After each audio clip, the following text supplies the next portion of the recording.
I'll press play here, but we'll cut out the chatter at the beginning here. So the way I guess I do the interview, I'll just kind of ask some free flowing questions, very informal, just kind of let the listeners follow along on the journey. And if there's something like in particular that I find interesting, we'll dig into that maybe a little more. Otherwise, we'll just kind of move along. And I'll just start by asking you your story a little bit. And then afterwards in post, I'll go and splice in a professional introduction with your one sheet and everything to make sure we have an area where we can find you and everything like that. So, okay. You can hear me all right? Yeah, I got you loud and clear. Great. All right, everyone. Welcome to Winners, Wallets, and Worldviews. I'm your host, AJ Armstrong. You can follow me on Instagram at AaronArmstrong33, or you can go to my website, AaronJArmstrong.com. Joining me from California is Nick Loper, who is the side hustle master, and we are going to learn all about things that you guys can implement today. If you have a career, you got a profession, something like that, how you can get going in your entrepreneurial journey, despite having that career path. Nick, welcome to the show. Thanks so much for having me. Excited to dive into it. I know you're such a busy man, so I'm real excited we got you on today.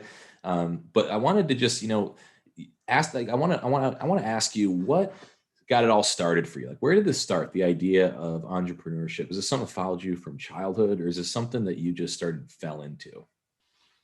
Yeah, I mean, I was the kid always looking for different ways to make extra money, like trying to sell baseball cards at the end of the driveway to my friends who were equally broke. So that wasn't the greatest business model, but like trying to sell candy at summer camp, like going to scout camp and stuff. And my mom, fronted me the $14 for a bunch of stuff at Costco and, that kind of thing. But what really hit me with the entrepreneurial bug for good was this painting business in college. And it was through an outfit called College Works Painting, where basically, woman comes up to, I think it was a statistics class that I was in. And she was like, how would you like a summer internship where you're going to learn marketing and sales and entrepreneurship and customer service and hiring? I was like, that sounds like a dream gig, that sure, put me down. And they don't tell you that it's painting until you're 3 or 4 steps down the interview process. But that ended up being a really formative experience because there's a bunch of 19-year-olds with paint sprayers, like everything that can go wrong does go wrong. But at the same time, it was really rewarding to stand back at the end of the week and look at the transformation that you made on people's houses, to have that practice in one-on-one sales and to look back at the end of the summer and say, hey, we did this 25, 30 times and we're running a pretty sizable business here. When you were, just starting out, what were some of the things that were going through your mind as a young man? Like, what were some of those next steps that you were looking for in a mentor or as you're looking to mature? I felt so much pressure to figure it out. I don't know if that's the right phrasing, but just, yeah, no, I know what you mean. Just what do you want to be when you grow up? That's the most stressful question in the world to me. It's I still don't know, excited, happy, right? Those kind of the answers, but we're trained to think that the answer is an occupation, and it's not necessarily the case. And I guess I've tried to make a career of making that not the case, but it was something that really kind of wore on my psyche of well, I guess I'm a quote grown up now. So how do I make this all work? It's funny that you say that because I was listening to a lecture the other day about Peter Pan, funny enough, the Disney character. And if you look at the word pan, it means, universal. It's like a pandemic or anything like that. It means all things. And when you look at the story of Peter Pan itself, he's this boy that never grows up and his last name is Pan. And the literary meaning behind that is this kind of same situation that you described falling into when you're a young man or a young woman, and you're in this position where when you grow up, you have this endless amount of opportunity in front of you. You can literally choose any branch on the tree. And that becomes a lot of pressure for someone because they feel like they need to choose the right branch on the tree.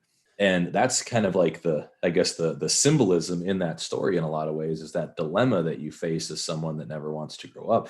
But the downside to that is if you never choose a branch on the tree chooses for you at some point in your life when you're 30, 35, 40, and all of a sudden you found yourself in this position that you might not have wanted to be, or it's in less than ideal. And it's funny that you say that that was one of the things, because that's the same thing that I went through. And I still go through it a little bit. I'm just a 28-year-old here trying to figure stuff out, but it doesn't stop me from trying to take action, right? And trying to like do something and throw stuff at the wall and be okay dropping down and failing. What is your experience with just like taking action and getting out there, Ben, and like kind of going along those lines as trying to grow? I think that's a good metaphor of, picking different branches on the tree. And going back to this painting thing, after they divulged that, yes, it was a painting business, I was talking to my girlfriend at the time, who's now my wife. And I was like, I don't know, man, is this a scam? Is this a pyramid scheme? Like, what am I getting myself into? She's like, look, it's 3 months of your life. Like, if it sucks, but it's not going to be life threatening, And so went into it with that attitude, like, what's the worst thing that could happen? And for most cases, the worst thing that can happen is, maybe you damage your ego a little bit, but you're probably going to live through it. And I've tried to use the same approach with, a dozen other side projects and business ideas, where it's like, most of them weren't home run hits. A few of them made money, and a few of them have become, significant amounts of money. But it's like, unless you're taking swings, like, you're never going to get a hit. That's right. Yeah. And that's like, when we're young, it's interesting because you feel like 3 months seems like an eternity to someone. If it's just a 3 month, like, well, it's just an eternity. But then I know some people in academia that will spend several years studying a very specific thing in like their 40s, between like 40 to 45, to become an expert on that thing. And then they'll jump to study something else for another 4 or 5 years and become experts on that thing. But if you told me that I had to pick something for 4 or 5 years when I was younger, I would have thought that's what I have to do the rest of my life. Right. And it's like, no, you can just try stuff, and you can do it for a couple of years or a couple of months. But it just seems like, I saw, who was it? I think, was it Seth Godin that talked about how time gets longer when you get older, right? Where it's like, when you're young, 4 years in college is like everything, right? When I was at West Point, they said, oh, it's only 4 years. You're going to blink, it'll be over. I'm like, that was not over, man. That was the longest 4 years of my life. But now, between the years of 24 and 28, I'm just like, that seemed like forever ago. And it seems to space out so crazy the older you get. And I just like wonder, what is it, that you got to figure out when you're young, and what is it that's like okay to not figure out, if that makes sense?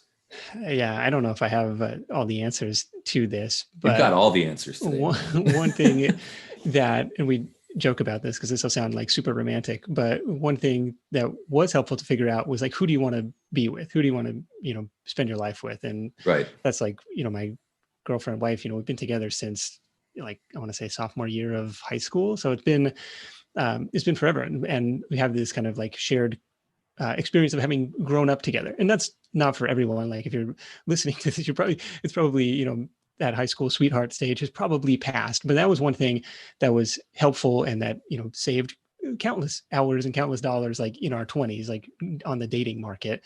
So that's something.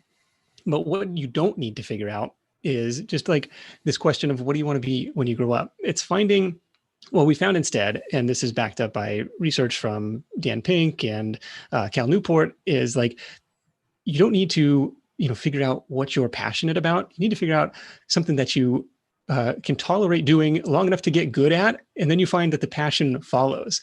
Like, I never had a passion for podcasting when I started. It would have been impossible to have, because it's like, I didn't know what I was doing or anything about it. Yeah, you didn't know if you were even good at it yet. Yeah. And it's something that over the last 7.5 years, I've become passionate about it. At some point along the way, I started to identify myself as a podcaster instead of just, this is just something that I do on the side. It's the passion followed doing the work. And it was the same thing in painting. It was like, I didn't know the first thing about painting, but come the end of the summer, you can't walk past somebody's house without looking out at, up under the eaves and say, I gotta go give this guy an estimate. This is a paint job waiting to happen. Yeah, it's really a good point that you make, because sometimes I remember when I was about to branch in the Army, people would ask you, they say, well, in the army, there's branches that like you can go infantry, or you can go armor with like tanks, you can go field artillery. There's all these different jobs you can choose if you're in the army. And a big ceremony at West Point is selecting that branch. You have a big branch night and all this stuff. Okay. And I remember everybody would ask me like, oh, what do you want to branch? Like, that's going to be your job for the next 5 years. Like, what do you want to branch and all this stuff? I'm like, how am I supposed to know what I want to branch? I didn't do any of these yet. Like, you just have to pick based on like what sounds cool. Yeah. Right. Or like what professors, because a lot of our professors were military, so they had their little biases and stuff. Yeah. Like, I don't know what that is. And I can totally understand that same idea of like, if you're not trying stuff out, or if you're not getting out there and doing things, how are you supposed to know if you're passionate about it or not? And do you think there's like a certain amount of time that you think like you'll go into something with like this mindset, like I'm going to try it at least this long, and at this point I can tell if it's not for me or not? Because there's like this fine line between like giving up too early. You have all these guys on this podcast saying like ram your head through the wall, just keep going. And then eventually some people are like, hey, if it's a stupid idea, like give up on it. And, there's no shame in pulling the plug if it's just never going to work. I mean, we've all seen probably the meme of the, two diamond miners, and the one guy turns around like right before he's about to strike it. But it's like, you have no way of knowing where that point is going to be. For me, the point of turning something off, shutting it down, quitting, is when I come to dread the work, when it is no longer fun, when it's no longer interesting, exciting, challenging, rewarding. That's when it's like, okay, back to the drawing board, time to find something new. Yeah, I think you're right on that too. And I think there is a good amount of like, there's like a way you can feel that though, right? Where it's like, you can feel if something is just not clicking with your skills, like with your personality, with your vibe, like you can just tell that I'm forcing a round peg into a square hole. And when people ask me the same question, I give them that kind of same thing. It's like, yeah, you can try something for a while and you can tell if it is work that you just like, that is just unpleasant, or you can tell if it's work that's just work. You know what I mean? Like there's like lifting weights is hard, but I can tell it's rewarding. I can tell it's kind of fun. It's like a fun work hard. And then there's like work hard that's just like, this just isn't going to ever work for me. Do you see the same thing? Yeah. And maybe the corollary is if you can see a light at the end of the proverbial tunnel where you can somehow remove yourself from certain aspects of the operation that you dislike, or maybe it's like, hey, look, there are periods in your life where like it's going to be a sprint and it's just going to be heads down. And like, if I can get through this phase, I understand I'm going to come up for air, but it's not realistic to expect that you can sustain that for, any significant length of time. So I've talked to some guests on the show who described that period, and they said, okay, I knew it was going to be 3 months. I knew it was going to be 6 months. It would be hard to imagine doing it for much longer than that, because you meet people who, just wear themselves ragged trying to work 100-hour weeks for years on end. And it's like, for what? Like, I'm all about, to back up, maybe even like hustle comes from an old baseball coach of mine. Like, look, you're going to have bad days in the field. You're going to have bad days at the plate. Hustle never slumps. Like, this is the one element of your game you can control. So I'm all about that. Like this, your own effort is the one element of your game, of your life that you can control, but recognize there's seasons, and you can't be the person just who never sleeps. Oh yeah. And I think that hustle to me makes so much sense when it's in the right direction. And that's usually implied. Like you hear Gary Vee is really famous for talking about hustle, hustle, hustle. Like that's what you do. Just like work, just do the work. And it's like, yeah, we get that, but it would be stupid if you're hustling in the wrong direction. I mean, if I'm a track runner, you're assuming I'm going to stay in my lane and run in one direction straight. But if I'm running the opposite way, you're not going to ever finish the race. And it's like having that implication that you've chosen a decent direction, or that you're at least moving in a progression that's going to allow for a satisfying result, and then hustling. Yeah. So the question to ask there is, well, what if it works? Is that a result that I'm happy with? Does that ultimately make life simpler or more complicated? And is that the result that I was wanting? So what happens if it works? No, on the subject of hustle, watch this segue here. On the subject of hustle, I was telling in the pre-show a little bit that one of the more popular podcasts that we've had is one where I did on side hustle, different strategies for an entrepreneurial minded person that might be working a day job, and they want to start to transition into something else they're a little bit more passionate about. Maybe it makes sense. I've talked about the show. Like, I'm not one of these guys that's like, quit your job, dive all in on some idea you have in your basement, and just like borrow money from, borrow for rent, like all this. I'm not that guy, right? I'm the guy that's like, there's probably a strategy out there for every person. Some people might be onto something good enough to do that. Other people might have a great job that they actually enjoy. There's a lot of benefits to working there, but they need to start, maybe experimenting with different ways of cash flowing, maybe a side hustle of sorts. And it's like, where do you start, right? If you're that guy or that girl that's in that position that has a decent job maybe, or they're working on something, but they want to start that side hustle, what do you usually think of? Well, I'm with you. Thanks for preaching the gospel of starting something small, starting something low risk versus the like, hey, quit your job, go raise venture capital, take on all this debt. Like, that sounds scary and Right. risky and all that stuff. Where I would typically start is with a skills inventory. So if you can imagine just writing down what have you been paid to do in the past, and by definition, like every job you've ever had was a skill somebody thought was worth paying for. And I Sure. would add to that the skills that you've learned outside of work, which, for me being self-employed for the last 12 years, that's a whole lot more than what I ever got paid to do at work. So it's kind of, what do you know how to do? And one important note here is we tend to discount what we know, and that it's hard to imagine not knowing it once you have this skill. And so you kind of have to go back from a really beginner's basic mindset here of like, what am I better at than the average person? And maybe not even that, but what am I better at than maybe my target customer is? Because it's like, they're going to be hiring you to solve a problem, and maybe they can already do it themselves. Maybe they already have this skill, but it's just not the best use of their time and effort. So the majority of Side Hustle Show guests have started with a service-based business, and some of them stick with that, and some of them scale that up, and some of them graduate to selling products and advertising and all sorts of other stuff. But a lot of them start with this service-based business. How can I solve a problem for a specific customer? And so that's kind of the second question to ask, is what problems have you overcome either in your own life? Because if you experience that and found a way through it, odds are other people kind of went through the same thing.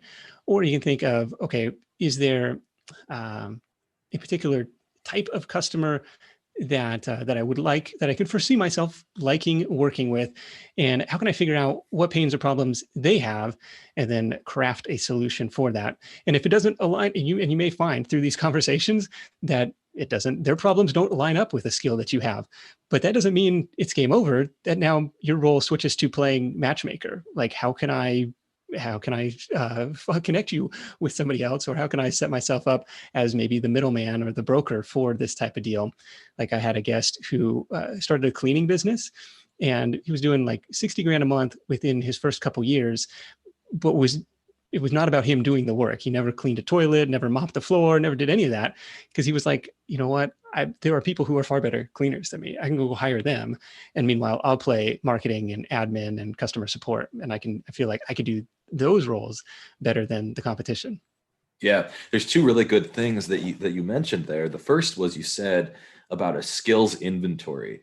I really like that way of thinking, like a skills inventory, because the way I'll usually bring up with some of my clients, I say your weapons. Like, what are your weapons that you have? You could use like a certification or a college degree could certainly be a weapon. And you could use actual things and problems that you've solved, different results, those resume bullets that you might use in a corporate setting. Those could absolutely still be weapons or skills that you could use or you could solve. And the second piece you mentioned was, well, what problem am I going to solve? And you mentioned how, what can I do better than the average person? I can totally relate where you're talking about, once you learn something, you assume everybody already knows this. And that's not always true. You can go backwards to a point where you didn't know this. And there's probably a lot of people out there that don't know that. A great example of that is one of my good friends. He's going to be listening to this, so he's going to know exactly who I'm talking about. One of my good friends, he started a business where he actually, does web design for people. And usually when I do web design, I just do it myself because it's just faster, easier to just kind of like pull something together on like a Wix or something like that. Yeah. And because that's just, I've done it a bunch of times, it seems easy. And I just imply that I just assume everybody knows that, but nobody knows how to do web design. Like almost nobody knows how to do it at all. And he has found a niche to be like a decent web designer that can find so many different people that couldn't even go about starting an account on Wix. Like they don't even know how to internet. It's just like one of those types of people. Yeah, there's tons of them out there. Fascinating. It's like this curse of knowledge. Like, why would anybody pay me for this? It's like $10 a month to go sign up for this Wix or Squarespace or whatever. Yet there's a huge market. Oh yeah. Example. Yeah, and that's exactly, I think, what he started to learn. And then the final piece of what they're really doing is this idea of a business model of being almost like a general contractor, where like you are soliciting the business, you're finding the business, but you can subcontract out things that people can do cheaper and more efficiently than you, as long as their standard of quality is somewhere in line with your standard of quality and the customers getting their expectations met. Just like you mentioned with the cleaning business, if someone can gather enough resources for cleaners or different people they can subcontract out to these other businesses, they don't even need to have them on staff. They could just, be the middleman, be the broker, and build a business that way, right? Yeah, it's exciting stuff. An online example of that is a company called Pickle. And I talked to the founder, Russ Perry, a few years ago. He was like, Nick, you want to know the truth? The truth is I sucked at design. And I was like, this is not what I expected to hear from, the founder of a design company. But instead of making it about his skills, he just made it about playing matchmaker. He's like, look, I can find clients and I can find talented designers and I could just match them together. And he had an innovative model where it was like, unlimited designs for a set price per month. But within, I want to say 2.5 years of starting this thing, it was like doing multiple hundreds of thousands of dollars a month. It was just off to the races. And it's like, in that way, this skills inventory, which I still think is a good place to start, it doesn't have to be the end all be all. And in fact, sometimes relying on those skills too much might be a trap. Yeah. Oh, absolutely. I think that, you mentioned the idea of matchmaker. I want to dig in on this for a second because this, it's just like obvious, like people watch HGTV and stuff and they see like these house flippers. And that's something that my wife and I have done. And one of the things that people look at when they look at a property that we might have done a rehab with is they say like, wow, like the craftsmanship and the design, it's like so beautiful. It's what I didn't do any of that. I just knew what I wanted to do. And I hired the contractors that are hyper detail oriented, very high quality, craftsmen. And they've figured out a way to make these houses like absolutely beautiful and use creative designs. I mean, for example, in my wife's studio, we got for the light fixtures, she used real ceramics to make a flower that so it looks like a flower over the top of all the light fixtures. And it's just like creative stuff like that. That wasn't our idea. That was like one of the people that we hired that are like really creative types of people. And now it's one of the first things people look at when they come in and they notice. And it brings me to the point that you made, like the guy's like, yeah, but he runs a design company, but he's not the designer, right? He is just the person that has those relationships to find the best of the best. Yeah. Lots of fun examples in that space. And I think it's just kind of a matter of finding the pains and finding a hungry market for it. What do you think is the reason? Let's back up. What do you think is a good reason why someone should start a side hustle that might already be working 40 hours? They might feel like, hey, I'm already doing, my contribution to the world. Like, what's the reason they should do it? That's a good question. I think everybody kind of has their own motivations for it. And I will say, like, if the motivation is weak, there's no need to, like, there's not a requirement. I'm not the person who's like, everyone needs a side hustle. Like, no, like if they're not your thing, it's not your thing. I think it is generally a good financial move to do so, because I think job security is pretty much non-existent, and relying on one stream of income is kind of an inherently risky place to be. But if you're comfortable with that, fine. If you have a secure job, fine. For me, it was about exercising some element of control. Like, how can I use my own free time, what limited free time I have outside of my job, to to use that free time a little bit more productively rather than sitting around playing video games or, yeah, I don't know, going to the bar and watching football or something. It was, um, and my original side hustle was like, it, was an online footwear comparison shopping site. So comparison shopping is not what it once was, but this was the vehicle that let me quit my job. And this was, I was like hammering away at this nights and weekends, while I was working corporate. The, the thing is for that type of stuff, it's finding what, I don't know. So we're going back to like motivation. So that was a motivating factor for me. Yeah. Trying to feel like there's got to be a way out, right? Like for me, it was like this prospect of another 25 years, 30 years, like in the proverbial cubicle is like, that was terrifying for me. And it wasn't even like, I wasn't the person who hated my job or anything. It would just, it felt really, I don't know what the right word for it, but it annoyed me to no end to like have to ask my boss for time off. I didn't even get a ton of vacation, and he was never even the boss that like said, no, you can't go. But it was just like, it felt weird as a quote grown up to have to ask somebody else, like, could I take a Friday off like next month? It was just, for whatever reason, like that rubbed me the wrong way, like not being in control of my own calendar. So that was a motivating factor for me. For other people, it's just, I eventually want to quit this job. I just want to pay down debt. I just want to exercise a different side of my brain that I'm not doing at my day job. Lots of different reasons to get at it. Yeah, that's a great point. Because you have one of the things I talk about, or a lot of people on the show listen, one of the things they ask a lot about is how to build wealth.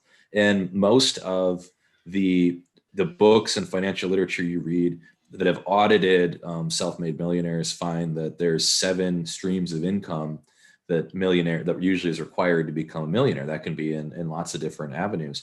And, if you're having one and your plan is to just have this one stream of income and save and stash it away, it's just going to take a much longer time to end up getting to that financial goal that you might have. And so that's when you bring up, having a side hustle, that's at least adding a stream or maybe several streams into that, which is just like a faucet. If you open up the pipes of the faucet, the bathtub will fill up much faster than if you tighten down the faucet with just one stream of income. Right. If you think about those, these millionaire audits and I love all that stuff and digging into the data, but like the math to escape the rat race is pretty simple. Like you need income from non-job sources that exceeds your monthly expenses, right? It's almost deceptively simple, but not always easy to get there. And there's 3 main ways that people get that done. The first is the traditional investment that you're talking about, where it's like, okay, work hard, save my money, 401k, after tax accounts, and just, ride this out until you, hit your retirement number, your FIRE number, 25 times your annual expenses. And, on the flip side, if you keep your expenses low, obviously that's a lower hurdle that you're going to have to clear. What the FIRE movement isn't going to tell you is that unless you have a big margin in between your income and your expenses, you're never going to get there. Like if you're making 50 grand a year and spending 49, it's just never going to happen. Like there's just not enough margin there. If you're working some, IT job and you're making $250,000 a year and still spending 49, like you got a lot more margin to play with. You can see how you're going to get there pretty quickly. Avenue number 2 is real estate, and just, we can simplify and say like traditional rental real estate, build up this portfolio of rental properties, live off the cash flow. At the end of 30 years, you got these paid off properties. That's a viable retirement path.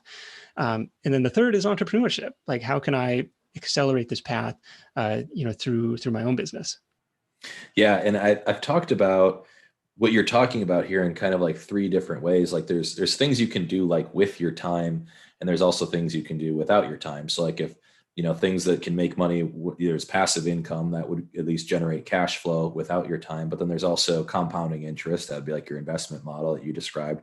But then there's this idea that we have time too. And we've been taught that your time is your 40 hours a week. Then you go home, you watch Netflix or Game of Thrones, and then you go to bed, and then you wake up and you do it all over again. And you just really hope that compounding interest is going strong. Your 401k is doing well. Or you really hope you stumble into some great passive income strategy. And, passive income, I own rental properties. I've owned rental properties for a couple of years now. It is not always passive. It's a lot of work and it sucks a lot of times. And everybody who's ever made money in real estate will tell you that it's work, it's different kind of work, but it's definitely work. And I like how you break it up into those three different ways, because then there's this idea of entrepreneurship. That's this idea of, okay, let's like do a time audit of ourselves and take a look and see, where can I start placing my time to work for me in other places other than just my job? And I think this is actually a really good exercise. If you've never done through it, is the time audit that Aaron's talking about. Because you might find, as I have done this a couple of times, you can use a tool like Toggle, TOGGL, or you can just use Excel, like, which is what I have tended to use, like start time, stop time. Here's what I was working on. What you might find is that you have more time than you think. Like, 24 hours a day. Some days, I'll admit, it seems like where did it go? Like there wasn't even 10 minutes to breathe in here. But when you start getting a little bit more honest, and maybe you find a little chunk here, 5 minutes, 10 minutes, half an hour, where I think you'll find you have the most control over is call them the bookends of your days. First thing in the morning, last thing before bed, where you're not on somebody else's agenda, reacting to, putting out fires for other people. But it's this, okay, this is going to be my time. There's going to be side hustle time. It's going to be working on self-development, whatever is important to you at that time. But carving it out, making a date with yourself and being consistent with it, I think is the most reliable way to move things forward. Yeah. This idea of a time audit is really a powerful thing. And I've talked in other episodes about this idea of time, money, and energy. And I've actually proved that mathematically of how they're all related, right? And it's very simply, you have time is money, right? You can see that in accounting. Companies that offer PTO for their paid time off is usually the same as what their hourly overhead is worth, right? So that you can very easily see how you can have an hourly rate associated with your time. Then the third thing is energy. Well, we know that if you actually look at the physical equation of energy, you know that time is involved in work and all of this, and you can derive time out of that equation. And you can think about this like, if I'm going to walk 100 yards, that might take me a certain amount of time. But if I invest more energy and I sprint that and I actually move more mass quickly across 100 yards, the time decreases because I've achieved the end state faster. And so what I'm getting at is, with this idea of having limited time, like you're describing, or just having a little bit, if you can invest more energy into those buckets of 10 minutes with eliminating distraction and concentrating your focus, you can actually get more done in those small amounts of time as well. I like it. I like bringing in the math equations. You're speaking my language. Yeah, we're nerds, man. And that's what's up. That's why we're on the podcasts, right? Is because we're the, well, maybe you're not a nerd, but I'm kind of a nerd in a lot of ways. I'll take it as a compliment. Well, so we talked a little bit about this idea of doing like a time audit, finding, and especially like when you look at weekends, right? You look at how much extra time you do have, like when you've got 2 or 3 days off. And it was funny. I was just telling a client about this. I was on a roll. So people that know me, I get hyped up, and I just hype myself up when I hype them up. And then it just is this endless. And then eventually people are like, this guy's crazy. So I'm talking to my client the other day, and I'm like, listen, we're in the holiday season right now. Everybody is sleeping. Like everybody's chilling. They're in holiday mode or whatever. It's like, that means the market is going to start to calm down with the hustlers. Like, so we need to strike, just like when Washington crossed the Delaware, when everybody was asleep. Like that's what we're doing here as the entrepreneurs. Like, we're going to strike when everybody else is chilling. This is our time to move. And I bring that up because like we have all this time off, we have all this stuff coming up, and this is like the time to like start doing the research and laying the bricks.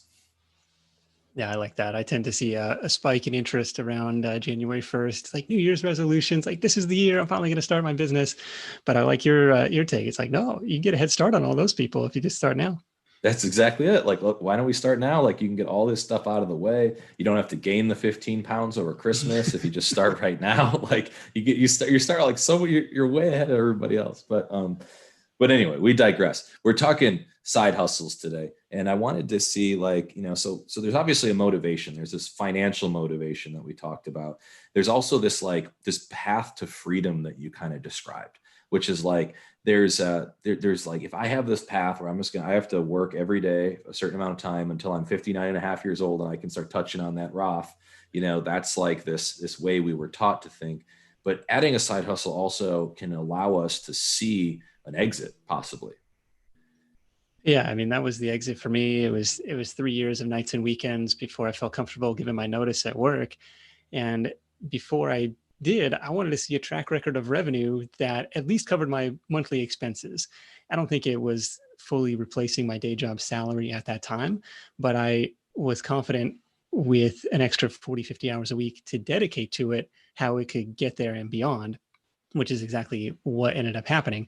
Where at the day job, so I could, and this was in the shoe business. So it's like, if I could hammer out ads all weekend, I could see the benefit of that in traffic and sales for the next couple months. Whereas like, if I, worked harder, hit my numbers at work, it was, no meaningful impact to my bottom line. And so it was less motivating in that sense.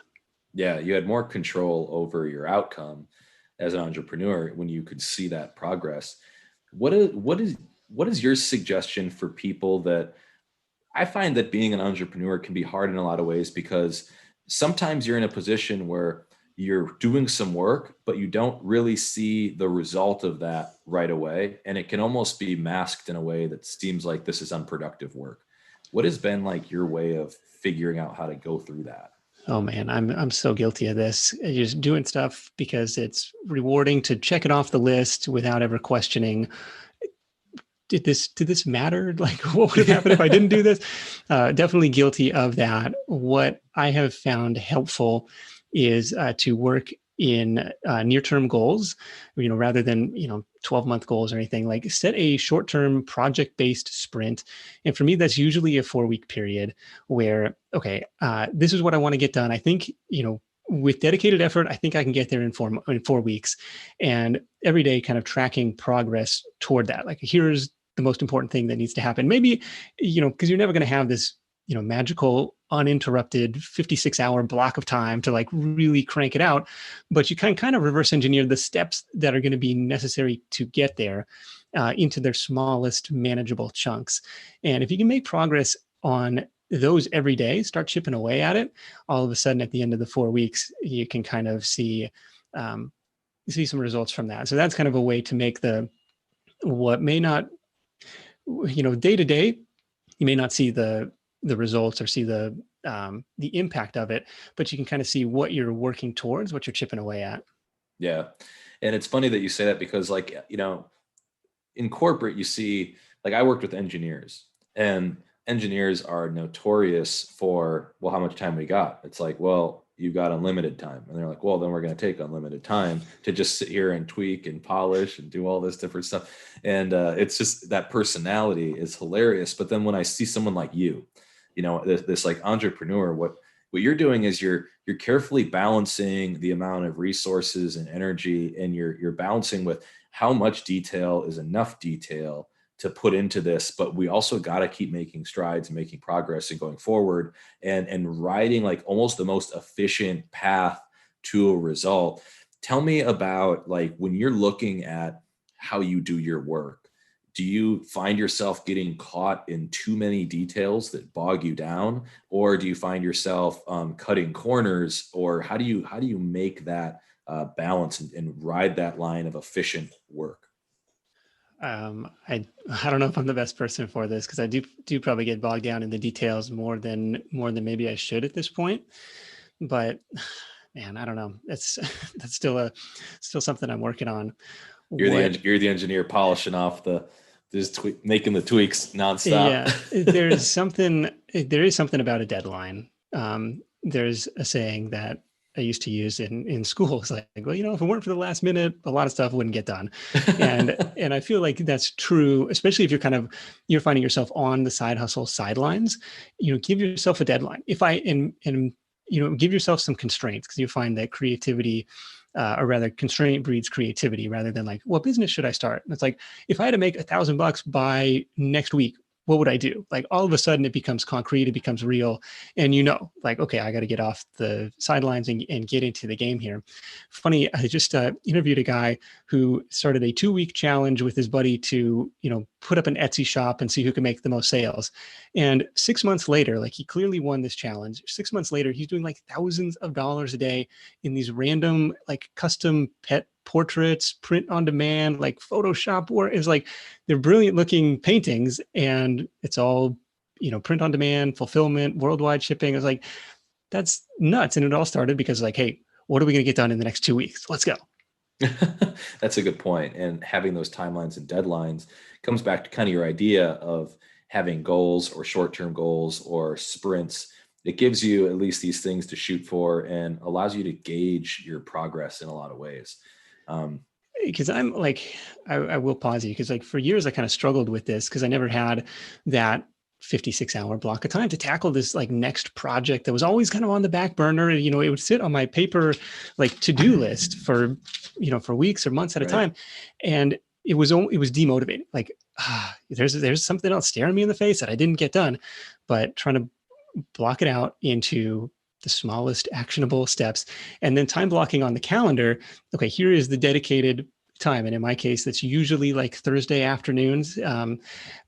But whatever time you have available, like make a date with yourself. Like this is for growth project time. This is the dedicated time to tackle this. And if anything else comes up during that time, like it can wait because this is what I said I was going to work on. This is, we vote our priorities with our time rather. And you can kind of often tell, what is most important to people by where their hours are going. Because I always used to be the person, well, I didn't have time to get that done. And so I've tried to be more honest with myself and saying, I prioritized something else, which isn't something that, friends and family often want to hear, but it is the more honest answer. I prioritized something else. Sorry, man. It's funny. There's you guys know the comedian Jim Gaffigan.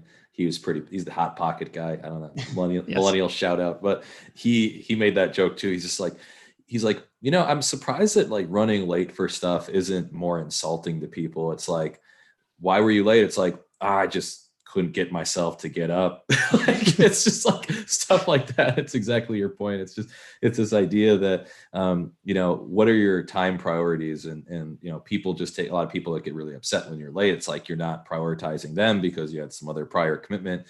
And it becomes like this honesty game of who can win the priority commitments. But I think as long as you're comfortable with those decisions, I think I'm good with it. Like, I'm not the dude that's just like, you got to be on time to everything.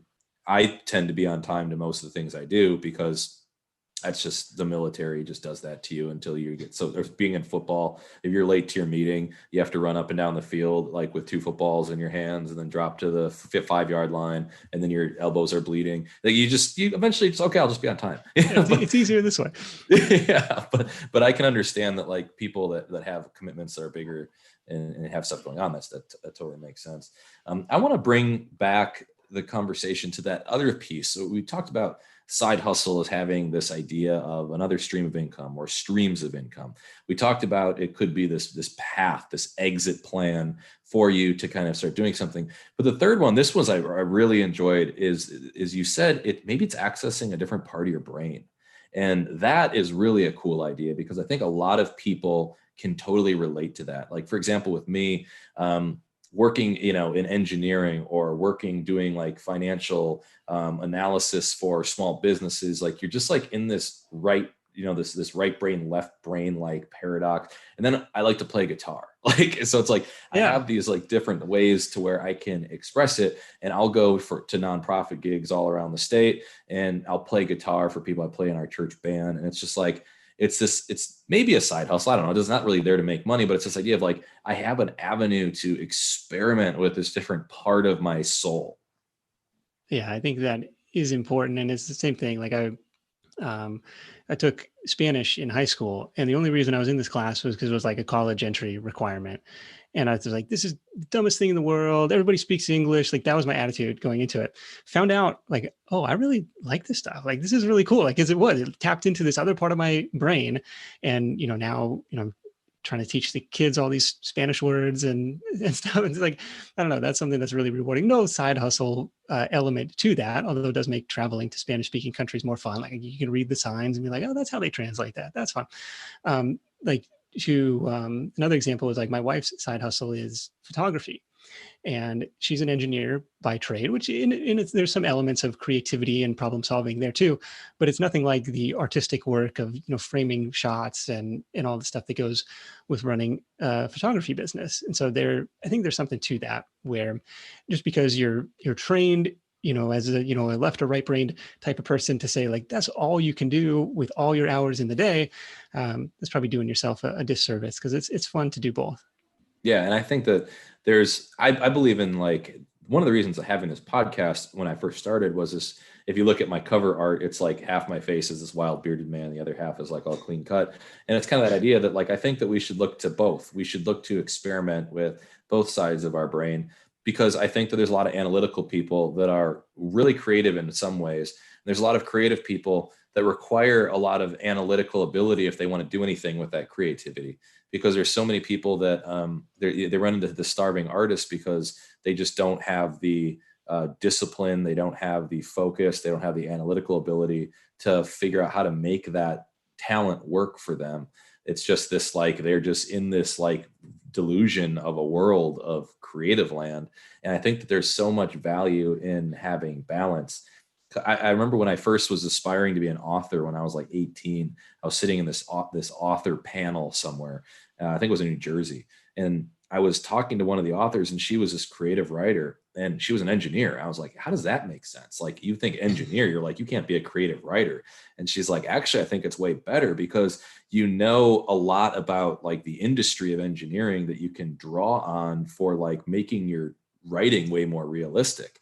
And if you guys know the author Michael Crichton, he did that. He was a physician, and he's the one that wrote Jurassic Park. And if you actually read the book Jurassic Park, it's almost so persuasive that you feel like this is actually, dinosaurs can actually be made. Like, yeah, it's hard to tell where the science ends and the fiction begins.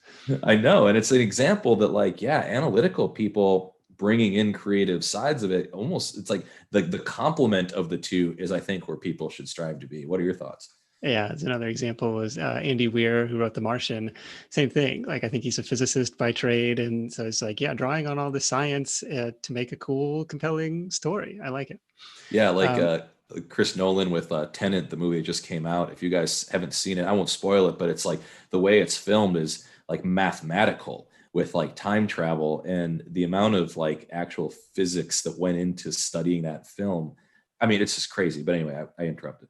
Yeah, no, you're all good. I was reminded of a time I was rejected from a side hustle for not being creative enough, which kind of, and it didn't end up bothering me that much, because I was like, take it or leave it. But it kind of struck me. It's like, well, you know what? I'm creative. Like, creativity has different forms. Like, I've built websites and built business. I don't know.